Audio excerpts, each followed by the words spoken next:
Salut, c'est Florian, bienvenue dans cette nouvelle vidéo. Dans cette vidéo, on va parler d'immobilier. Une fois de plus, on va parler des meilleures villes où investir en France. Alors j'ai, comme à mon habitude, demandé à ChatGPT son avis parce que je trouve ça intéressant de savoir ce que va me répondre ChatGPT. C'est en fait la synthèse de tout ce qu'il va trouver sur Internet. Donc qu'est-ce qu'il se dit sur Internet? Quelle est l'opinion populaire? Quel est l'avis général?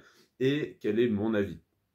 Donc, pour vous resituer, j'investis dans l'immobilier depuis 2-3 ans et donc je fais principalement pour l'instant de l'achat-revente. Tout ce que j'achète est rentable en location pour ne pas avoir la pression de revendre et ne pas avoir l'obligation de revendre et pouvoir revendre au juste prix, voire un peu au-dessus du prix du marché quand on fait de belles rénovations.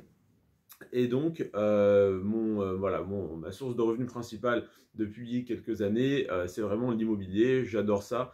Je suis d'ailleurs depuis peu agent immobilier également pour encore plus creuser ce secteur. Et donc, je me suis demandé, d'après ChatGPT, quelles sont les 10 meilleures villes où investir dans l'immobilier en France. Donc, je vais vous lire son petit script et je commenterai. L'investissement immobilier en France peut offrir des rendements intéressants dans diverses villes, selon les critères comme la demande locative, le potentiel de valorisation à long terme et les prix d'achat. Voici une liste des 10 villes les plus intéressantes pour investir dans l'immobilier en France en tenant compte de ces facteurs. Première ville, Paris. Alors là, oui, c'est assez étonnant et assez drôle quand on réfléchit en termes d'investisseurs qui souhaitent être rentables, qui souhaitent générer du cash flow. Donc typiquement, pourquoi Paris serait intéressante? Paris reste un marché incontournable malgré des prix élevés. On est à peu près à 10 000 € du mètre. La demande locative reste forte en raison de sa position en tant que capitale économique et culturelle, attirant des expatriés, des étudiants et des professionnels. L'avantage, ou plutôt les avantages, une forte demande locative, une stabilité du marché et un potentiel de valorisation des biens dans le temps. Rendement locatif estimé 3 à 4%. Alors de ce que j'entends, 3-4% sur Paris, c'est déjà très ambitieux. Étant donné qu'on est à 10 000 € le mètre carré, donc pour un 30 mètres carrés, on serait à 300 000 €. Enfin voilà, ça dépend évidemment des quartiers, hein. Il y a évidemment plus, évidemment moins. Mais en partant sur ce 10 000 € le mètre qu'on entend un peu partout, ça fait 300 000 € le 30 mètres carrés. Donc, pour être ici on fait du 10%, il faudrait être à 2500 € de loyer pour faire 30 000 par an. Même si on veut que 5%, il faudrait être à 1250 € de loyer pour faire du 5%. Donc, 1000 €, on fait 12 000 sur 300 000, on est à 3-4% en effet. Je ne connais pas les prix. Ouais, est-ce qu'un 30 mètres carrés se loue 1000 € hors charge sur Paris? Sûrement, donc peut-être qu'on fait du 3-4%. Mais dans tous les cas, je ne suis pas fan. Moi, j'aime bien conseiller aux gens d'acheter à au moins 10%. Et moi, j'achète à au moins 20% de rentabilité. Donc, ça me paraît vraiment très bas. Après, je peux comprendre pour des étrangers, des expatriés, comme il disait.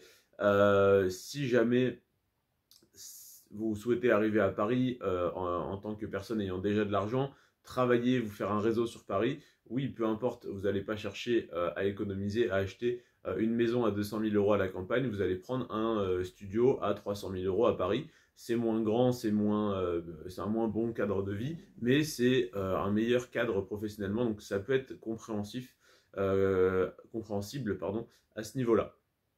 Et donc, rentabilité assez faible, mais stabilité du marché. Deuxième ville, Lyon. Pourquoi? Eh bien, Lyon est un centre économique majeur en France avec une forte croissance démographique, un marché immobilier dynamique et une demande locative croissante. Son statut de capitale de la région Auvergne-Rhône-Alpes en fait un choix stratégique. Avantage, forte demande locative, secteur tertiaire développé, prix encore relativement attractif par rapport à Paris. Rendement locatif estimé 4 à 5%. Alors déjà, je ne connais pas Lyon, j'y suis jamais allé. Sur ce que j'en entends, du fait que c'est une belle ville, un peu mieux fréquentée que la plupart des grandes villes en France, ça me plaît. Sur le fait qu'il y ait apparemment donc un centre économique majeur sur Lyon, une forte croissance démographique, c'est donc une demande locative croissante qui s'ensuit, c'est très intéressant. Donc forte demande locative, je veux bien le croire. J'ai un ami qui a habité sur Lyon en location et apparemment oui c'est assez cher, assez dur de trouver un logement, donc c'est une bonne nouvelle pour le côté propriétaire. Secteur tertiaire développé, oui, peu importe, ça ne m'intéresse pas spécialement. Et prix encore relativement attractif par rapport à Paris, j'espère bien. J'espère bien qu'on n'est pas à plus de 5 000 € du mètre sur Lyon, ou en tout cas pas beaucoup plus. Rendement locatif estimé 4 à 5%, c'est évidemment très faible, mais avec un potentiel d'augmentation des loyers tous les ans et un potentiel de valorisation du bien, pourquoi pas. Nantes, ah non, il y a Bordeaux avant. Bordeaux, pourquoi? Eh bien, Bordeaux bénéficie d'une forte attractivité en raison de son cadre de vie, de son dynamisme culturel et de ses projets d'infrastructure, comme la ligne à grande vitesse vers Paris. Elle attire les jeunes professionnels et les retraités. Les avantages, c'est la croissance démographique, une forte demande locative et des infrastructures en développement, rendement locatif estimé 4 à 5%. Alors, ce type de ville un peu spécifique, pourquoi pas pour se diversifier quand on a déjà un énorme portefeuille, mais je suis encore mitigé sur le fait d'avoir un peu d'immobilier partout en France par rapport à la gestion. Par rapport au fait que c'est une ville qui peut plaire aux jeunes professionnels et aux retraités, c'est vrai que du coup, les jeunes professionnels et les retraités vont pas forcément chercher à être propriétaires, mais les retraités qui sont toujours locataires vont rester locataires à leur âge. Les jeunes professionnels vont arriver dans un secteur et ne pas avoir les moyens d'acheter, donc pourquoi pas louer? Donc oui, il y a une demande. Je veux bien le croire au niveau de la forte demande locative. Pourquoi pas? Mais toujours 4 à 5% et c'est moins rassurant que Paris ou Lyon en termes de renommée. Donc je n'investirai pas à Bordeaux si j'avais l'opportunité d'investir à Lyon ou à Paris. Donc voilà, moi qui critique souvent l'investissement à Paris parce que c'est trop cher et trop peu rentable en termes de pourcentage de rendement, je préférerais limite acheter à Paris qu'acheter à Bordeaux. Quatrième ville, Nantes. Pourquoi? Eh bien, Nantes est une ville en forte expansion avec un marché immobilier en plein développement. Elle est appréciée pour son dynamisme économique, son cadre de vie et sa proximité avec la mer. Je ne savais même plus que Nantes était au bord de la mer. J'arrive même pas à la situer sur une carte. Avantage, forte croissance économique, proximité de la mer, attractivité pour les jeunes professionnels et les familles. Donc, apparemment, oui, c'est un petit peu un mélange de Lyon et de Bordeaux avec un dynamisme économique et une attractivité en raison de son cadre de vie. Le fait qu'il y ait la mer à côté, pour moi, c'est une valeur refuge monstrueuse. Si vous êtes, je sais pas, à Lyon par exemple, si demain c'est plus un si grand centre économique, si demain la Suisse ferme ses frontières, est-ce que Lyon perdrait pas en valeur? La mer ne va pas reculer, la mer ne va pas fermer ou ne va pas monter ou je ne sais quoi. Donc la mer pour moi c'est une valeur refuge, en tout cas la proximité de la mer. Un peu comme la proximité avec Paris. Même si je ne suis pas fan, j'investirai pas en banlieue. Donc voilà, rendement locatif estimé 4 à 5%, c'est toujours extrêmement bas, mais pour des grandes villes, apparemment c'est tout ce qu'on peut attendre. Cinquième ville, Toulouse. Toulouse est la capitale aéronautique de l'Europe, je ne savais pas, et un pôle majeur pour les ingénieurs, avec une forte demande locative, en particulier dans les secteurs technologiques et industriels. Ah oui, pardon, non, la phrase se termine. En particulier dans les secteurs technologiques et industriels. Avantage, forte demande en raison de l'industrie aéronautique, une population étudiante importante, un marché en pleine expansion. Là, typiquement, quand, bon alors, capitale aéronautique de l'Europe, pourquoi pas? Pardon. Pourquoi pas? Par contre, le fait qu'on dépende de ce côté aéronautique et donc du secteur technologique et industriel, personnellement, ça me déplaît parce que voilà, ça crée une dépendance, ça crée le fait que plein de logements vont potentiellement être construits ou si jamais c'est une demande sur des studios, il y a le cas dans ma ville, dans la ville où j'habite et où j'investis, à Morée, il y a le cas de tous les gens qui avaient des appartements de 100 mètres carrés qui auraient pu louer 900 € à des familles, ont préféré faire 3 appartements de 30 mètres carrés et les louer 500 € chacun à des étudiants ou à des frontaliers. Et donc, il n'y a plus que des petits logements. Le jour où, le jour où le lycée ferme ou la Suisse ferme, tous les petits logements, c'est beaucoup moins utile parce qu'il y aura beaucoup moins de population jeune, etc. Donc j'ai peur que, parce qu'ici il n'y a pas la possibilité de construire, on est dans les montagnes, c'est assez compliqué. Mais dans une ville comme ça, on peut développer la banlieue, on peut s'étaler. Et donc le fait qu'il y ait une forte demande, c'est bien. En raison de l'industrie aéronautique, c'est moins bien. Voilà, si jamais ça bouge, que c'est délocalisé, je ne connais pas du tout les circonstances, mais voilà, vu de loin comme ça sans connaître, ça fait un petit peu peur. faut évidemment creuser la question si on veut y investir et y réfléchir un peu plus. Une population étudiante importante, c'est pareil. Deuxième avantage qui n'en est pas un à long terme si jamais ça vient à changer. Et un marché en pleine expansion, bon, pourquoi pas, mais est-ce que c'est à cause de l'industrie aéronautique et de la population étudiante? Est-ce que c'est en pleine expansion, donc il crée des logements? Est-ce qu'il n'y en aura pas trop et un peu plus de difficultés à trouver des locataires d'ici quelques années ou décennies? Rendement locatif estimé toujours 4 à 5%. Un peu moins fan. Montpellier, donc sixième ville, Montpellier. Pourquoi? Eh bien, Montpellier est une ville en plein essor, notamment dans les secteurs du numérique, de la santé et de l'éducation. Sa proximité avec la mer Méditerranée en fait également une destination prisée. Avantage, dynamisme économique, forte demande dans les secteurs de la santé et du numérique, attractivité pour les étudiants et les jeunes actifs. Rendement locatif estimé 5 à 6%. Un peu mieux. Le fait qu'il y ait la mer à côté, valeur refuge, très bien si c'est en plein essor, c'est une bonne nouvelle. Mais voilà, moi je me repose que sur vraiment du solide. Donc la proximité avec la mer.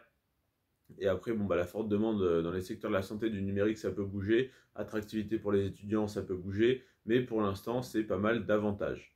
Donc c'est comme tout, hein, si vous faites une bonne affaire, que vous faites vos calculs et que, ok, en moyenne, c'est 5-6%, là j'ai réussi à avoir du 10%, bon, bah, ça peut pas être une mauvaise affaire sur le long terme. Lille, pourquoi? Eh bien, Lille est une ville très bien située géographiquement. À la fois proche de Paris et des frontières belges et anglaises, elle est attractive pour les étudiants, les jeunes professionnels et les familles. L'avantage, c'est une forte demande étudiante, une attractivité pour les travailleurs frontaliers et des prix encore raisonnables. Apparemment, il y a des frontaliers franco-belges, donc intéressant, il faudrait creuser la question. Donc, forte demande étudiante, toujours pas fan, parce que ça peut changer. Attractivité pour les travailleurs frontaliers, c'est un peu, ça va vous paraître fou de dire ça alors que j'ai investi à la frontière suisse, mais c'est un risque, donc c'est un risque qu'il faut être prêt ou pas à prendre. Euh, Moi, je suis prêt à le prendre à court terme sur tout mon patrimoine, je suis prêt à le prendre à long terme sur 20 à 30% de mon patrimoine, mais je ne laisserai pas 100% de mon patrimoine en immobilier à une frontière sur le long terme parce que ça me stresserait de me dire que je suis dépendant politiquement de tel ou tel pays. Et prix encore raisonnable, rendement locatif estimé 5 à 6%. Donc, excusez-moi. Rendement locatif estimé 5 à 6%, donc ça veut dire que les prix sont peut-être encore raisonnables, mais pas non plus extrêmement bas. Donc, mitigé. Ok, on est proche de l'Angleterre, donc proche de la Manche. C'est pas vraiment la mer, mais c'est déjà bien. Proche de la Belgique, mais du coup, est-ce que les prix n'ont pas flambé ou un peu augmenté en tout cas par rapport au fait de cette frontière et de cette attractivité? Je ne sais pas. En tout cas, si on est entre 5 et 6% de rendement locatif, c'est que c'est déjà un petit peu cher. Et l'emplacement, personnellement, dans le nord de la France me plaît beaucoup moins que le sud. Après ça, c'est vraiment personnel. 8. Rennes. Pourquoi? Eh bien, Rennes, capitale de la Bretagne, est une ville dynamique avec une forte croissance démographique et un secteur universitaire important. Le marché immobilier est encore relativement accessible comparé à d'autres grandes villes. Il y a peut-être des raisons. Avantage, dynamisme économique, marché immobilier encore abordable, forte population étudiante. Bon, c'est une grande ville classique, rendement locatif estimé 4 à 5%. Ça me plaît un peu plus que Lille déjà sur le papier, mais ça me paraît pas incroyable non plus. La prochaine me plaît déjà beaucoup plus, même si moins rentable. Mais voilà, Rennes, pourquoi pas, mais pourquoi pas mieux. Si vous êtes du coin, que vous habitez à côté, que vous connaissez bien le marché, que vous trouvez vraiment quel bien est intéressant, à quel prix, etc. Que vous trouvez un filon, pourquoi pas, mais comme ça, dire allez, j'achète un T2 à Rennes, on verra bien. Moi, je me sentirais moins serein même que d'acheter à Paris. Même si ça serait potentiellement quand même plus rentable, parce que moins sécuritaire.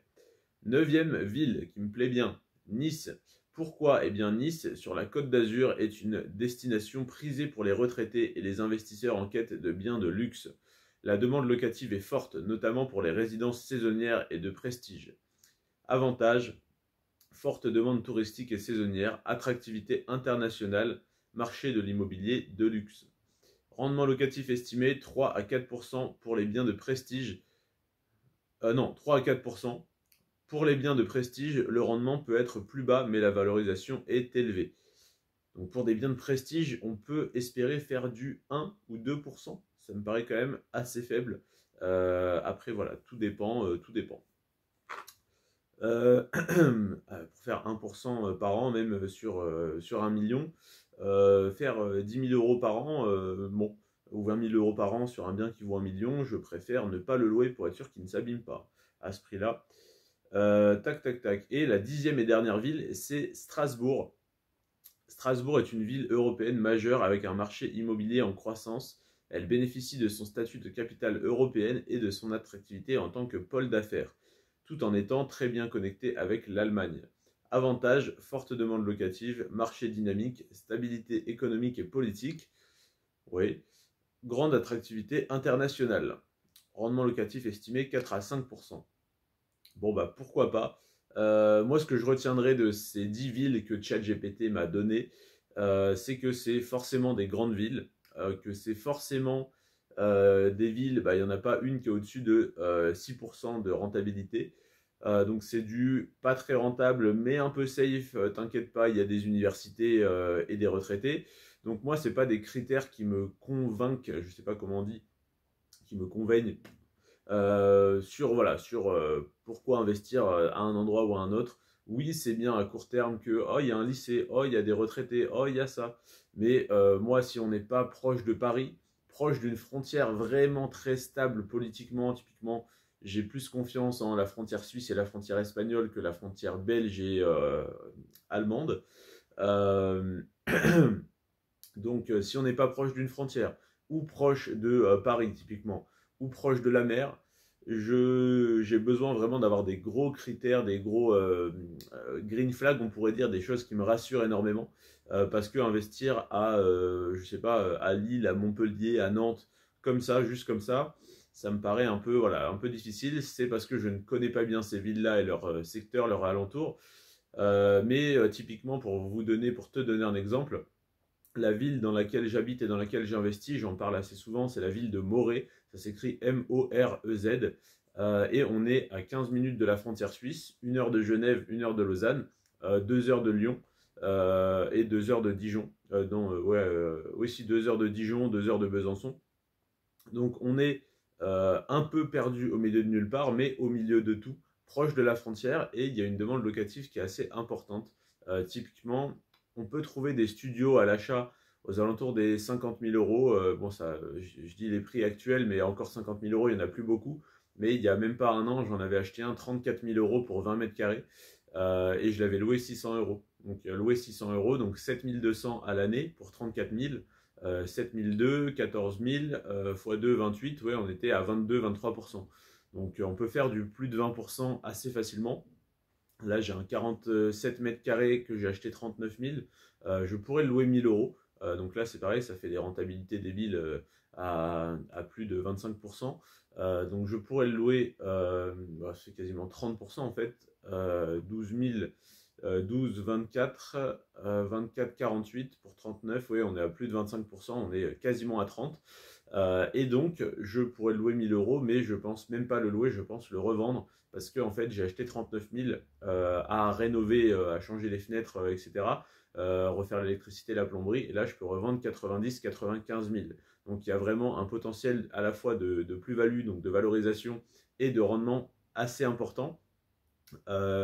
Donc d'ailleurs, si vous êtes intéressé pour investir, que ce soit ici ou ailleurs, mais principalement ici, n'hésitez pas à me contacter. Je vous mettrai en description un groupe Telegram sur lequel je suis et dont je suis le propriétaire. Donc vous pouvez m'envoyer un message directement là-bas. Ou sinon, vous pouvez m'appeler, hein, tout simplement. Je peux vous donner mon numéro de téléphone, hein, ça n'est pas secret. Vous pouvez m'appeler au 06 84 72 46 35. Et donc, je suis agent immobilier sur le secteur de Morez, les Rousses et les alentours. Et donc, si vous cherchez à acheter ou à vendre, si vous êtes déjà propriétaire, un bien sur ce secteur-là, ou même à louer un bien, vous pouvez me contacter. Et soit je vous accompagnerai directement, soit je vous réorienterai vers des collègues. Si jamais on n'est pas exactement sur ce secteur, qu'on est un petit peu autour, j'ai un gros réseau de collègues qui travaillent très bien également. Et donc, je pourrais vous orienter vers eux. Mais donc, n'hésite pas si jamais tu es intéressé pour investir dans l'immobilier par ici. Sache que moi, je ne fais pas des opérations à moins de 20% de rentabilité, mais j'essaye vraiment d'acheter et de viser la crème de la crème, l'excellence. Après, il y a des opérations à 10-15% qui sont très intéressantes, où il y a moins de travaux, où on s'embête moins pour rester poli. Donc, il y a évidemment un intérêt sur plusieurs types de biens, sur les maisons, sur les immeubles, etc. N'hésite pas à me contacter donc au numéro que je viens de te donner. Et n'hésite pas à me dire en commentaire ce que tu penses de ces 10 villes sur lesquelles ChatGPT me recommande d'investir. Personnellement, pour l'instant, je vais continuer d'investir là où j'habite, voilà, hein, là où je connais le marché. À long terme, pourquoi pas me diversifier, mais ça serait probablement plus dans des villes du sud de la France. Ça serait si j'y habite, parce que je n'aime pas l'idée d'investir trop loin de là où on habite. J'aime bien être sur place et pouvoir gérer s'il y a un imprévu. Je te remercie d'avoir regardé cette vidéo jusqu'à la fin. C'était Florian sur ce Prends soin de toi et de tes finances. Et à bientôt de l'autre côté de la frontière. Ciao.